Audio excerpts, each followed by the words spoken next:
Danny Segura for MMA Junkie. I'm here with the one championship, flyweight champion, Demetrious Johnson, obviously a complete legend in the sport of mixed martial arts.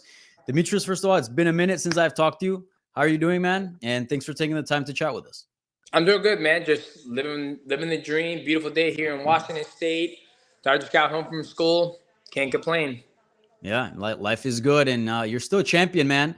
Let's talk about this one championship performance that you had at One Fight Night 10 just over the weekend, defeating Adriano Moraes in the Trilogy and retaining the belt. First of all, this fight was in the U.S., obviously a big deal for One Championship, who's trying to make their name a little bit more well known here in the States. How happy were you that you didn't have to deal with, what is it, like a 14-hour flight or something crazy like that? It's an 18-hour flight to get God. to, you go from Seattle to Taiwan or Japan, and then Japan to Singapore, and, with the layovers, it just all accumulates to 18 hours. It felt great. With, us not dealing with the time zone change, and also the 18-hour flight, we have to deal with the altitude, which we went out there 20 days prior to fight to get acclimated, and I think it was just enough. Yeah. What do you prefer to deal with, altitude or long flights? Oh man. You know what? I'll do long flights because I'm only Really? gone. I'm only gone Yeah, for a certain amount of time. I was gone for 20 days away from the family, so that's true. that's a little rough. It's like you come home and your daughter's talking different. She's Oh, yeah. grown. You miss so much, and yeah, I'll do the 18 hours, because 18 hours you go there.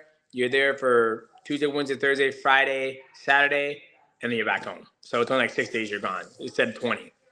Yeah, for sure. And I want to ask you this. Obviously, the altitude, a lot of people make a lot of it. And obviously, we do see it like sometimes influence results, performances. But do you feel it like the first few days that you're training out there? Like do you feel different? You feel like less of yourself there than you do in Washington? Yeah, I would say the first 2 days, Hmm. it felt normal because we didn't really push right off the bat. And then we gradually worked our way up to it. And then the days we did hard sparring, those were in the hard pad session, was really, really, oh, it was really, really tough. Like, we pushed Yeah. extremely hard because we wanted to simulate the fight as much as possible without getting injured. And once we did that, we did it, I think, four times, Mhm. 4 to 5 times. When I got in the fight, it was felt totally fine. And I was a little, my coach was like, just breathe and relax. Like, when you start getting all like, moving around and your system jacked, then that card is going to go. So we kind of simulated that in the training, and it paid off that night. Yeah, for sure. Did you miss fighting in front of the US fans? I know you get a pop over there as well in Singapore, but this is your country, this is your people, right? Like, did you miss the Oh US yeah, crowd? it felt absolutely amazing. I mean, the amount of people who came out to see me compete for potentially one of my last events felt absolutely amazing. My wife and kids got to see it, in-laws got to see it, all the fans, and I think the American fans actually enjoyed what One Championship brought to the table with the event. Yeah. The kids obviously were there with the wife, as you just mentioned. Was that because this might have been your last fight, or because you don't have that long flight, and obviously I'm sure it's a bit of a headache to plan all that out to get the family out there. Why was the reason your family was present for this fight? Oh, the short flight. I mean, 3 hour Okay. flight for their wife and kids. I mean, my kids have flown to Florida, Cabo, Mexico, different parts of Mexico.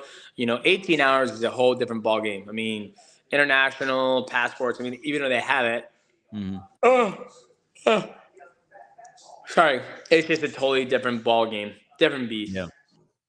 Yeah, for sure. And let's talk about the performance itself. You win a decision. Overall, are you happy with the body of work that you displayed that night? Yeah, absolutely. I think being able to beat up a bigger person, taller in the clinch game, and to be able to cross the distance, like, once again, it wasn't like a fluke me getting closer to him in the second match. And there's a couple of good shots I hit him with. He hit me with a couple good shots. I was able to defend a takedown, work the things we worked on. Didn't get taken down once, wasn't off my back once, even though I spent a lot of time off my back. We didn't even spend that much time in a clinch game. We spent just maybe a little bit, but my game is evolved around a clinch. So I've had 18 years in the clinch. But other than that, it was good, man. Obviously, I wanted to finish. I was trying to go for it with the knees, jumping in the air, try to knock him out. But, Adriano, she's very durable this time. Yeah, for sure, man. And let me ask you about the trilogy, right? Because I believe this is the first time you have a trilogy in your entire career, right? Yep. Which is kind of crazy. Did you like it? Did you like going back and forth with the same opponent, or ideally, would you would have liked sort of different opponents and not having to face the same guy 3 times?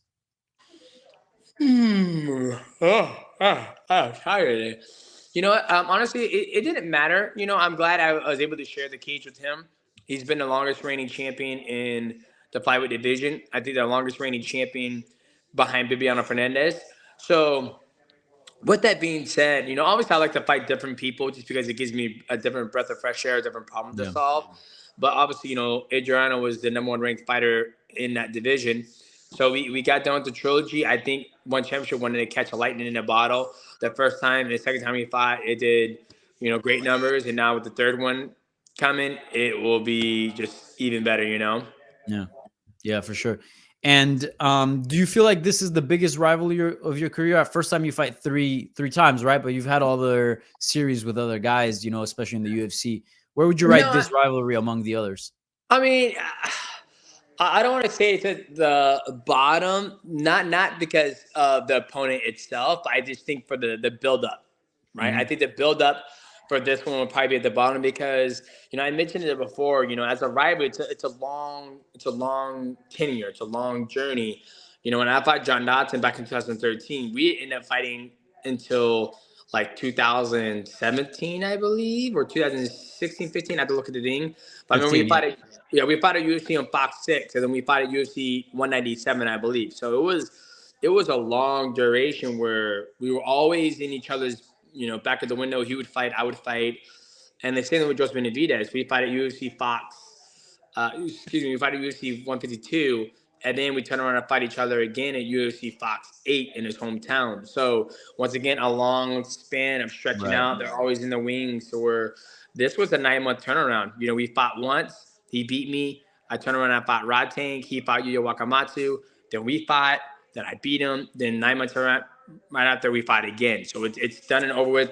Game, set, match, 2-1. We're done with, Yeah. instead of how the other two previous guys, we were fighting alongside each other for a very, very, very long time. Right. Yeah. Not to start shit, but like, I know you're boys with Henry Cejudo now, but you guys are 1-1.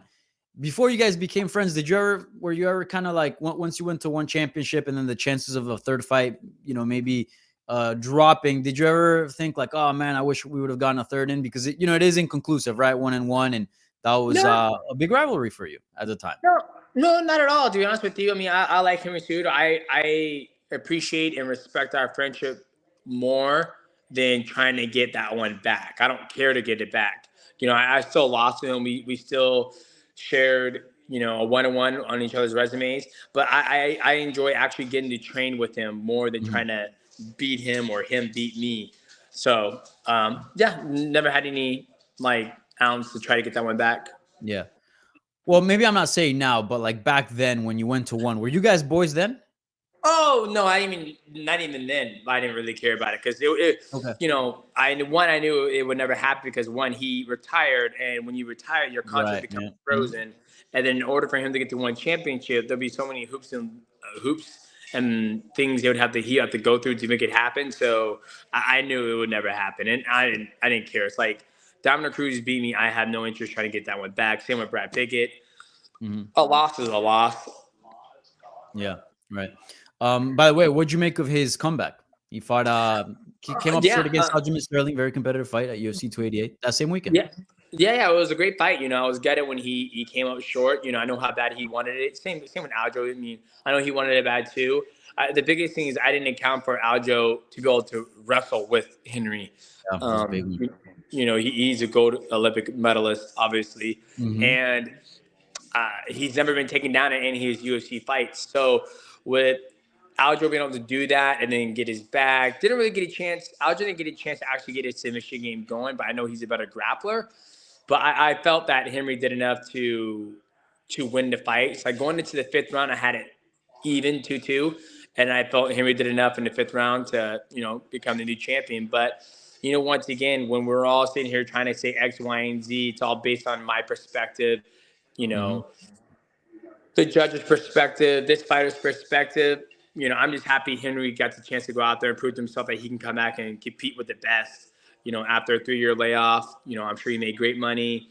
He's got another baby on the way. So I think, whatever he decides to do, I support him. And, he looked great, for a 3-year layoff. I couldn't do it. I wouldn't want to do 3 years to come back and fight because it's a lot. I fight better when I'm active. Like when I was the UFC champion, I was fighting 3 to 2 times a year. I was super active, and having 3 years off, man, that does, you have to battle. That's the one thing I did say. Henry's gonna have to battle through those 3 years off. Which he looked phenomenal. Yeah, he looked great. Very competitive fight. You could definitely make an argument that he won it. It was a close one, and certainly he's still world class, right? Like you Yeah. cannot give Aljamain Sterling a fight like that and then say that you're not among the best in the world for sure. I know you guys are friends. I know he's his own man and he's going to make his own decisions based on his career. But do you feel like he should continue fighting? He was also somebody like you, kind of debating whether or not he should continue fighting. It's up to him, man. At the end of the day, it's up to him. Like I said, he has another baby on the way. His wife is, taking up most of the legwork. Will take care of America. So I think he'll sit down and he'll talk to his wife. And like he said, he's not in it to, chase titles or be number 2 or number 3 contender or gateway or whatever. He wants it all or nothing. And I can respect that, especially from a guy when he left the sport, he was on top, double champ, flyweight, bantamweight, gold medalist. So, he has the options. He can walk away and keep on, making money off his YouTube channel and deals, or he can sit around and keep on fighting. We're both 36, so the clock is ticking for both of us. Right. Yeah, for sure. By the way, under one rules, you think he wins that fight? How much? 1,000%. Yeah. Because he finished strong the 5th, right? Well, not that, but just the parts where one of the things that I was when I was watching it with Matt, Aljo will shoot, and he did it with Peter Yan. He will shoot, and when he shoots and he fails his shot, or Henry sprawls, he will sit there like this, and wait and use that knee to ground an opponent. He will use that to his advantage. So it's smart on Aljo's part because he knows that Henry doesn't have the right tools or the complete. I mean, I don't want to say Henry doesn't have the complete tool set, but it's not burst in Henry's arsenal. Where it's like, okay, Aljo shot, he took a bad shot, I sprawl, I have the quarter Nelson, or I have the full headlock, head arm headlock. I'm going to shuck him by, take his back, put hooks in, look to cross space, and look to start grappling with him. That wasn't in Henry's DNA that night. But if it was one championship, when he shot, he had the quarter Nelson or the head. He could have kneed Aljo in the face and would have forced Aljo to move, to not stall there, to move to a different place. So that's where, I watched the fight live and I was recording myself and I was like, knee. And I was like, shit, you can't knee because it's not one championship. So that's the different things. Like a guy in one championship in Lupini Stadium, he tried to do the same thing that Aljo did. He shot and he literally put his hand in the ground and he got kneed. And the guy, he tried to move. He had to switch positions. But the guy had a good headlock and kneed him, and then they stopped the fight because he just took too many shots. Yeah, for sure. By the way, real quick, what rule set do you prefer? You've competed in both, right? I'm sure there's pluses. I don't mind them. I honestly don't mind them. Like I can excel in both.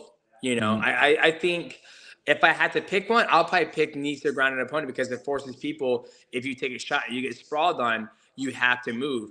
And I've been on both ends of it. I've given it to somebody, and Adriano blasted me in the face the first time we fought. So for me, it's made me a better grappler. It's made me more aware of the situations I'm in.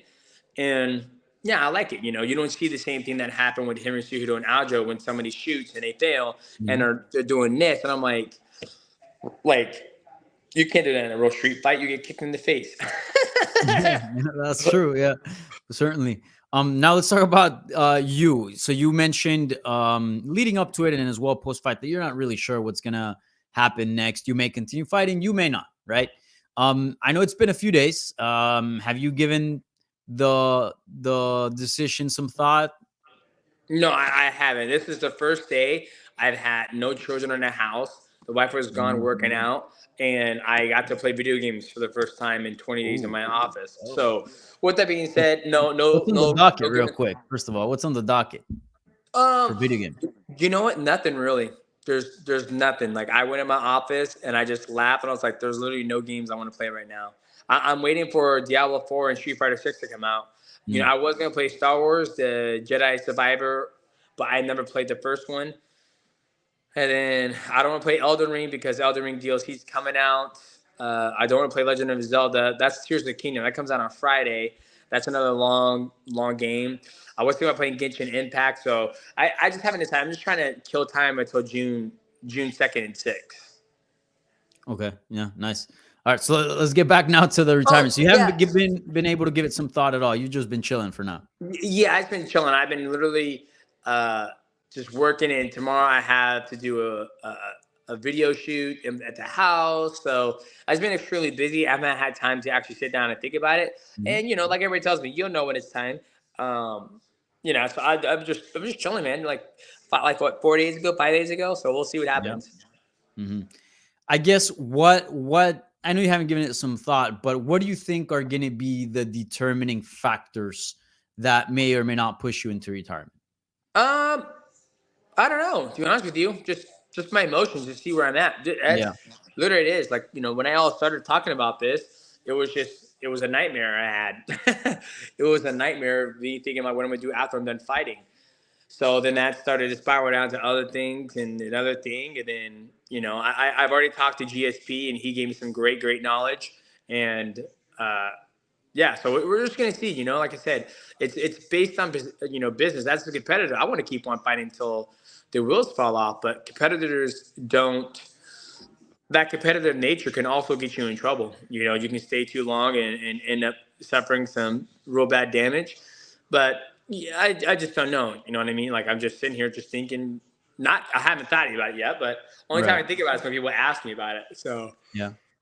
uh, By the way, when did you talk to GSP? yesterday actually. Oh, what do you say? So good things, man. Good things. Which heart? Good things. Okay. Yeah.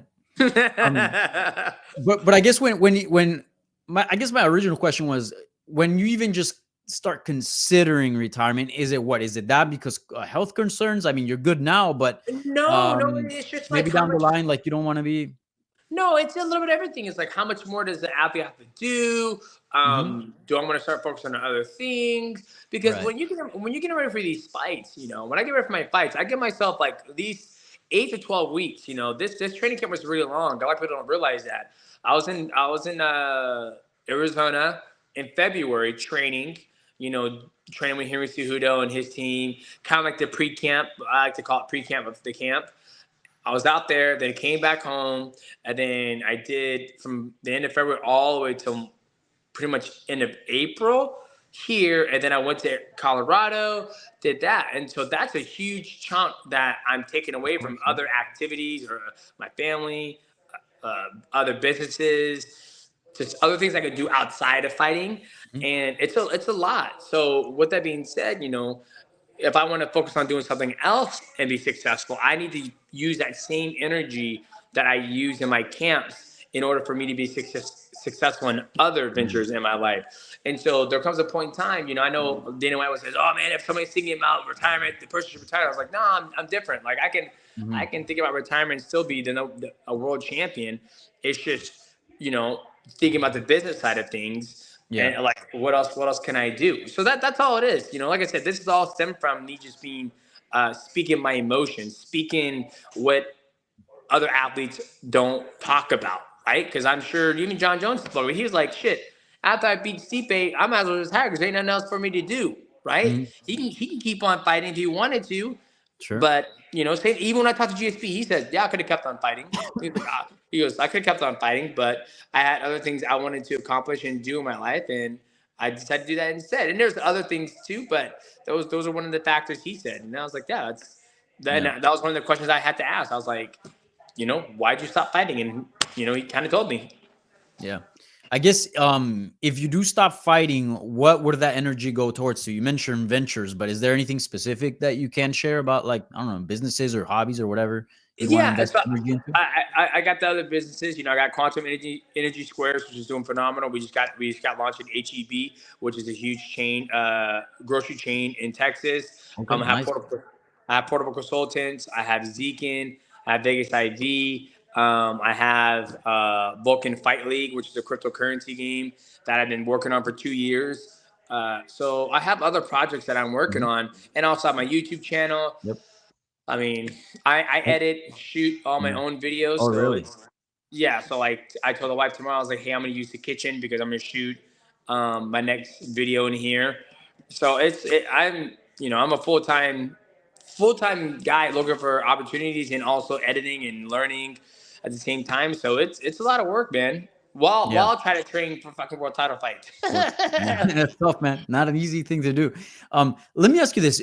You've how many years have you been in the game now, fighting? Like 18. 18. Yeah, that's a long time. Do you I mean, still pro wise, I mean, 18 years fighting, okay. essentially, like as an amateur. Right, which still counts. Obviously, you're training, you're fighting somebody, Yeah. right? It's just different rules, but sure. Would you say you still love fighting? You still love No, training, or has your relationship towards training and the grind and all that changed now that as you get older, you got a legacy established, you've become champion already? Has it changed?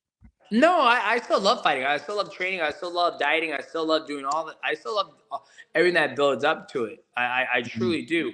Like I said, week 4, week 5 was kind of hard for me in this training camp because we were pushing extremely hard. My body was absolutely exhausted. I was just, Right. I was fucking working hard. I was like working extremely hard in the gym. Not that I don't the other fights, but this time it was just I was worn out. Diet was good, getting my protein, my carbs, and my fats in me. Everything was great, and I loved every bit of it. I'm already back on my normal diet where it's like my wife's like, "You want 6 ounces? You want 5 ounces of protein or meat?" And I'm like, "I'll take 5 ounces." Hmm. I'm already back on the normal diet, so yeah, I still love fighting. I still love competing. Like I said, it's just as a businessman and a competitor, I just got to start looking, weighing out options. And I Of even course. talked to Uriah Faber about this stuff, and Hmm. he said sometimes we're so loyal to our craft that it gets us in trouble. So we got Yep. to step out of that craft and look at other things that can take care of you. Yeah, yeah, for sure, man. Yeah, and I asked because there's a lot of fighters that when they are thinking about retirement, a lot of times they're like, I kind of just feel like I'm going through the motions. I don't really know if I Mhm. love this anymore. But certainly, you seem to still be 100% game into it. You did say in the post-fight interview that they did in Cage, when they did bring out the other opponent, um, Kairat. You did say, show me the money, right? Like, could they maybe massage you into continuing fighting if maybe some numbers are added onto your contract or something like that? Would it be effective? Absolutely. And then even then, I just got to decide. Like, yeah, Right, right. absolutely. Of course. Money talks. But then after that, it's like I said, I was like, hey, do I want to do another training camp? Do I want to, how does my coach feel? Like, hey, do Mhm. you want to do another training camp? Because, and I'm asking my wife, do we want to do another training camp? It's not just up to me. Mhm. For me to be successful, it takes a village, right? Yeah. And the king tut and the queen tut of that village is my wife because she takes care of 3 of the kids while I'm gone training. And then I got to ask the master, like, hey, how do you feel? Like, you want to do another one? Because he takes a lot of time away from his kids. He's got 4 kids, and they're all in sports doing different things. So they're gonna ask my teammates. But Tony, he is a financial advisor, a very very high successful financial advisor. And then James, he's a professional fighter too, but he also has other things he has going on. So I don't the team I train with, we aren't a full fight team factory gym. Like, I want to call it factory gym, excuse me, that's the wrong term, but it's not a fight gym like Team Alpha Male, American Mhm. Top Team, or Sanford, and the Black Zillions back in the day. Right. This is a hobbyist gym where it just so happens one of the best fighters in the world is training there. Yeah, yeah, for sure. And by the way, the people that you spoke with, George St. Pierre retired and came back. Cejudo retired and came back. Faber did the same thing. Do you feel like you at some point will get the itch if you do decide to retire, or do you feel like No, once you're done, you're done? You I ain't feel going like back. once I'm done. I feel like once I'm done, I'm done because those guys they all retired younger, That's true. and they didn't stay in. You know what I mean? Like, I've Mhm. stayed in the fire since the very beginning, right? And for me to retire and to come back, like I don't know when GSP retired, but I feel like he was probably what 37, 30, 38. I would have to look, Yeah, or let was me he even double younger check. than that? I think younger. Yeah. He was younger than that. Henry, he just turned 36, so he retired when he was 33 and came back when he's 36. And Uriah, I'm not sure what his age was, but for me, I'll the next time if I do fight will be 37 years old. Mhm. Because my birthday's on August, so I've already outlived their retirement and kept Right. on Yeah. fighting and just fought for another world title. Yeah. Physically, do you feel like you're still primed? Oh yeah, yeah. I think prime wise, I think when it comes to physical prime, I think it's based on the mindset, the mental, Mhm.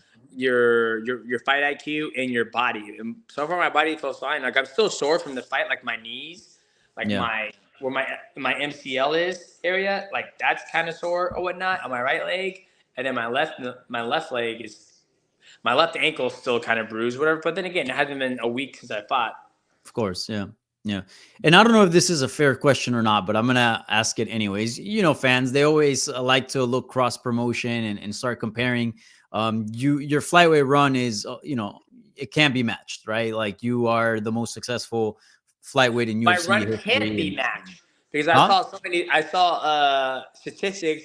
They're like I had 11 consecutive title defenses, and it said with all of the UFC champions combined, they're all at 9.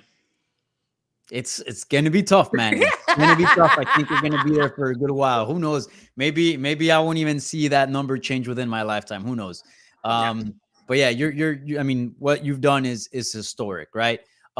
Do you ever look over at the other side and see Brandon Moreno and be like, kind of size him up and kind of just Nope, fantasize on because how I you don't would fight do at that weight against him? class anymore. I fight at Mhm. 135. But you can't So make 125, I won't. I can, but I won't. right? Like I And want to technically, do. it says flyweight, so Yeah, exactly. So but no, all seriously, when I look over there, I look at like 135. I'm looking at like okay. you know Aljo. I'm looking at Peter Yan, Sean, Coney Sanhagen. Like, and those guys are big, big, big, big, big.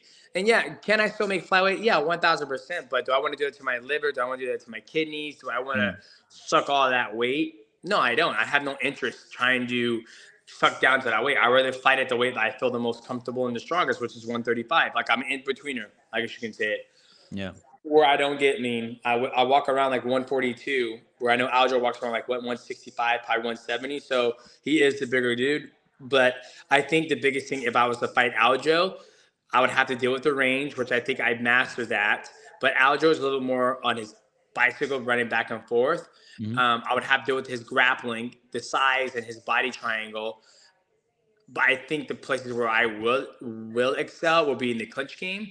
But it would be an extreme hard fight because he is a lot bigger than He's even big when I dude, grapple with yeah. Henry. Henry's stronger than me. When Henry grabs, I'm like, Jesus Christ, Henry, you're strong. But that's just me being a smaller guy, and I'm like, it is what it is. Yeah, yeah, for sure. Lastly, if you do walk away, are you going to be involved still, like in a coaching role or, Not coaching um, role. No, I don't want to coach. Coaching takes too much time away from the family. yeah, I see my coach, how much time he spends away from his family. I see my professor, how much time he spends at the gym.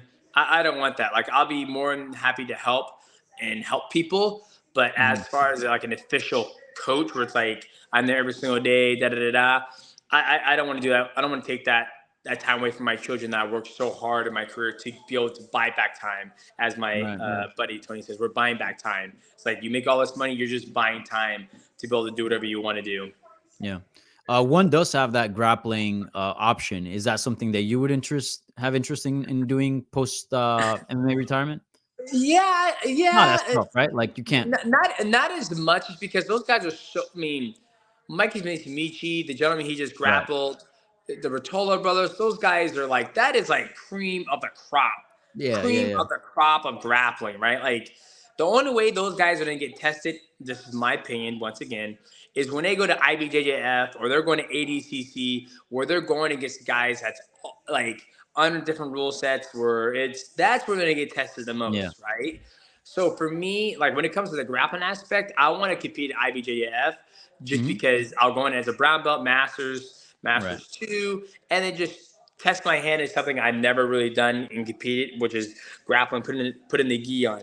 So that interests me more than grappling under the one circle. I mean, I'll do it, but I know I'm so far behind. Like Mhm. athletic wise, Yeah. yeah, I'm more athletic than most of the grapplers are because I've done multiple sports. Like I've done professional Muay Thai before and MMA and wrestled, football, track, long jump, triple jump. I mean, athletic wise, yeah, I would probably say I'm more athletic than most of the grapplers. But you know, just the way the knees and for me, I'm not gonna play that game. Once someone grabs my ankle and start, Yeah. I'm tapping. I was like, I'm not. You're not blowing my ACL out for a grappling match. I'm Not like, worth it. not worth it. I was like, I'll make way more money fighting than grappling. So, Yeah. but when it comes to ADCC, I mean not ADCC. When it comes to IBJF, they can't heel hook, so they can't reap the knee or whatever. So that's Mhm. something else I like about it too, because when you get those heel hooks and those knee bars and all that stuff, knee bars you can do, but the ACL and your internal ligaments, it's just not worth it. Like I just Yeah. like everybody who gets in those things, I was like, dude, just tap. Like fuck your pride. Do you want to walk tomorrow? Do you want to have 9 months off? Like it Mhm. ain't worth it, dog. Like I've had knee injuries from fighting, and it's not fun. Yeah, yeah, no, certainly. Okay, so last question. You are 36. You know that the window is small for you to kind of Mhm. figure out when it is that you either want to retire or you don't, right? More or less, when can we expect an answer, you think? Is there a time frame that you feel like, okay, by this time before I turn 37, I should have made up my mind? Also, I don't know, I don't know if one might want to like circulate, have, the title defenses going as well. Like, have they more or less given you a time frame? And also, do you have a personal time frame as to when you would like to know what's going on with you and fighting? No, no time frame. Mhm. No, just wait. So Yep. here, wait, hang out with the wife and kids, keep on working, keep pushing, keep grinding, and then we'll see what happens. Okay. Sounds good. All right, Demetrius. Well, always a pleasure talking to you, man. Looking forward to whatever that it is next. Selfishly, hopefully, you get one or two more fights in. But I understand, you've been in the sport for a long time. You've achieved so much. So, if this is truly the end, congrats on a fantastic career, and looking forward to talking to you about it once you make the decision, whether it is to continue or hanging them up. So, thank you again, and yeah, congrats on the victory and remaining one championship. Thank you, sir. Appreciate that. Have a good night.